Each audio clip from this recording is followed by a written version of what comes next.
آج میں آپ کو نبی صلی اللہ علیہ وسلم کی ایک نصیحت سناؤں گی جو انہوں نے حضرت ابو ذر رضی اللہ تعالیٰ عنہ کو کی. اس میں ہمارے سیکھنے کی بہت سی باتیں ہیں. مشکات میں ایک حدیث ہے. ابو ذر رضی اللہ عنہ نے عرض کیا، یا رسول اللہ صلی اللہ علیہ وسلم، مجھے کوئی نصیحت فرمائیے.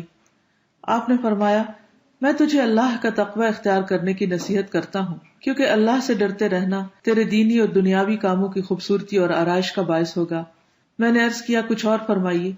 آپ نے فرمایا، قرآن مجید کی تلاوت اور اللہ کے ذکر کو اپنے لیے ضروری قرار دے، اس لیے کہ وہ اللہ تعالیٰ کا ذکر آسمان میں تیرے ذکر کا موجب ہوگا اور زمین پر وہ نور معرفت کا باعث ہوگا. میں نے عرض کیا، کچھ اور بتائیے. آپ نے فرمایا، طویل خاموشی اختیار کر، اس لیے کہ خاموشی شیطان کو رسوا کرتی ہے اور امر دین میں تیری مددگار ہے.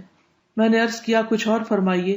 آپ نے فرمایا، اپنے آپ کو زیادہ ہنسنے سے بچا، اس لیے کہ زیادہ ہنسنا دل کو مردہ کر دیتا ہے اور چہرے کی شگفتگی کو زائل کر دیتا ہے. میں نے عرض کیا، کچھ اور فرمائیے. آپ نے فرمایا، سچی بات کہہ اگرچہ وہ تلخ ہو.